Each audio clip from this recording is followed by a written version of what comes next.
నేను బన్నీని ఆర్యతో స్టార్ట్ నా జర్నీ. తను ఎలా ఎదుగుతున్నాడో చూస్తూ వచ్చాను. అంటే వ్యక్తిగా, ఒక ఆర్టిస్ట్గా తన జర్నీ అంతా నేను దగ్గర నుండి చూస్తున్నట్టే.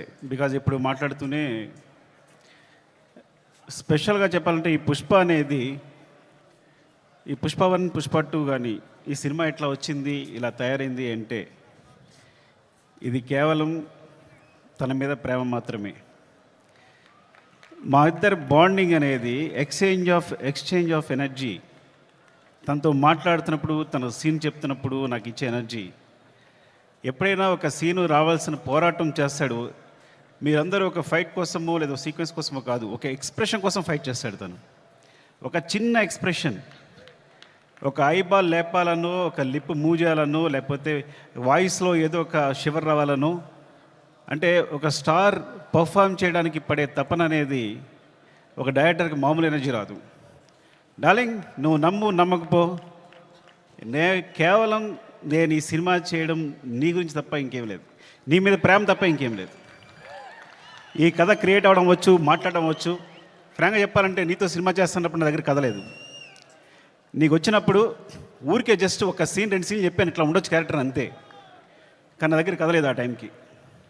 సో నువ్వు నమ్మి నా తర్వాత నువ్వు నాకు ఇచ్చిన ప్రతి క్షణం నాతో మాట్లాడుతూ ఎనర్జీ కానీ, మన ఇద్దరిని కూర్చున్నప్పుడు నేను ఒక సీన్ చెప్పినప్పుడు నువ్వు ఇచ్చే తపన కానీ, సీన్ గురించి పడే తపన కానీ, ఈ వ్యక్తి కోసం ఏదైనా చేసేయచ్చురా.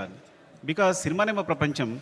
ఆ సినిమాలో ఈ సినిమాని ఒక స్థాయి తీసుకెళ్ళడానికి వ్యక్తి ప్రయత్నిస్తున్నాడు అంటే ప్రతి ఒక్కరికి ఒక ఎనర్జీ వస్తుంది. సెట్లో మొత్తం అందరికీ శ్రీవల్లి చెప్పినట్టు, శ్రీలీల చెప్పినట్టు, లేదా అందరూ నా టెక్నీషియన్స్ చెప్పినట్టు, నా అసిస్టెంట్ చెప్పినట్టు ప్రతి ఒక్కరికి కూడా ఏదైనా ఇప్పుడు ఫర్ ఎగ్జాంపుల్ అంటే ఒక ప్లాట్ఫామ్ క్రియేట్ చేస్తాడు తను ఈ హైలో. అది మైత్రి మూవీ కేసు అయినా మేమందరైనా సరే ఈ ప్లాట్ఫామ్లో మమ్మల్ని కూర్చోబెడతాడు. ఆ హైట్లోనే మా అందరం చేయాల్సి వస్తుంది. ఈ హైట్లోనే అందరం, నేను కూడా అక్కడికి ఎక్కి వర్క్ చేయాలి.